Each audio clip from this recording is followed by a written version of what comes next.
IPhone বাংলাদেশের মানুষের জন্য নতুন এক ধর্ম, যা সৃষ্টিকর্তা স্টিভ জবস এবং শেষ নবী টিম কুক এদের কাছে আইফোন 6 প্লাস, iPhone X, iPhone 11, Samsung S23 ultra থেকেও better. Pixel 7, Oppo Find X 6 Pro তো কিছুই না। এরা আমেরিকাতে 1,10,20,000 টাকা দিয়ে রিলিজ হওয়া আইফোন 14 প্রো ম্যাক্স কিনে 2,50,000-3 লাখ টাকা দিয়ে। এরা ফার্স্ট ওয়ার্ল্ডের ফেলে দেয়া আইফোন 6 থেকে আইফোন 11 রিফারবিশ ব্যবহার করে জাতি উঠতে চায়। সৌদি আরব থেকে যেমন বেশি ধর্ম বুঝে বাংলাদেশের মানুষ, ঠিক একইভাবে আইফোনে যে কোনো ইস্যু থাকতে পারে এটা বাঙালি মানতে নারাজ। অথচ আপডেটের পর ফেস আনলক বা ফিঙ্গার এদের নাই হয়ে গেছে বহুকাল আগে। ইউরোপ আমেরিকার যে ইকোসিস্টেম আর আই মেসেজের জন্য আইফোন ইউজ করে, বাংলাদেশের বেশিরভাগ মানুষ এই ফিচার ইউজ করে না। এদের কাছে শুধু লোগোটাই সব। ব্যাটারি ডেলি 10 বার চার্জ দিবে, দরকার হলে পাশে পাওয়ার ব্যাংক লাগাই রাখবে। ফেস আনলক ডিসেবল তো কিসে, ডিসপ্লে চেঞ্জ তাও সমস্যা না। ফ্রন্ট ক্যামেরা চলে গেছে, ছবি ঝাপসা হচ্ছে হোক, আমরা লোগো দেখায় ফুটানি মারালো।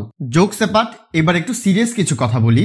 আমি আসলে আইফোন ইউজারদের পচানোর জন্য এই ভিডিও বানাচ্ছি না, আমি চাই এরা সচেতন হোক। আমি নিজেও অ্যাপল ফ্যান বয়, আমি খুব বেশি ফ্যাড আপ বাংলাদেশে আইফোনের দাম এত বেশি দেখে। আর দোষ কোনোভাবে শুধুমাত্র ব্যবসায়ীদের দেওয়া যাবে না। আমরা হুজুগে বাঙালি যেহেতু আইফোন বড় লোকেরা বেশি ইউজ করে, এই দেখে পকেটে একটা আইফোন ঢুকাইয়া নিজেরা একটু জাতে তোলার জন্য আইফোন 5C কিনতে রাজি। আর বাঙালির এই দুর্বলতাকে কাজে লাগিয়ে ব্যবসায়ীরা ডিসপ্লে ফাটা, ব্যাক ফাটা, ফেস আনলক কাজ করে না, রিফারবিশ পুরনো মডেল এনে বলদ বাঙালির হাতে বেশি দামে তুলে দেয়। আর আমরাও খুশি হয়ে মিরর সেলফি মারা শুরু করি। ইউজার এক্সপিরিয়েন্স যতই খারাপ হোক, এরা এটা স্বীকার করতে নারাজ, যেন সত্য বললে জাত যাবে। আমাদের আরেকটু শিক্ষিত হতে হবে, নিজের টাকার কদর করতে হবে। টাকা যা দিচ্ছি ওইটার ভ্যালু কতটা পাচ্ছি ওইটা বুঝতে হবে। জাত আইফোন শুধুমাত্র লোগোর জন্য নেওয়া বন্ধ করতে হবে, তবে গিয়ে আমরা আমেরিকার দামে আইফোন কিনতে পারবো। কেউ আমার ভিডিও দেখে কষ্ট পেয়ে থাকলে আমি মন থেকে দুঃখিত, কিন্তু এটাই সত্য, মানেন আর না মানেন। ভিডিও ভালো লেগে থাকলে ইউটিউব চ্যানেলটি সাবস্ক্রাইব করে ফেলুন। ধন্যবাদ।